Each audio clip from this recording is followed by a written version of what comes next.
This Valentine's Day, don't buy dessert. Bake something made with love. This modern Valentine cake is soft, creamy, and effortlessly elegant. Start by whipping eggs and sugar until light, pale, and fluffy. This step gives the cake its soft, airy texture.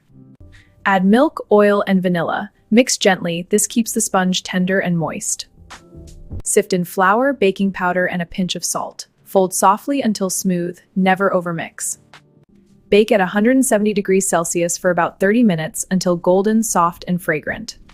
For the cream, beat cream cheese with powdered sugar, strawberry puree, and vanilla. Add cold cream and whip until silky and smooth.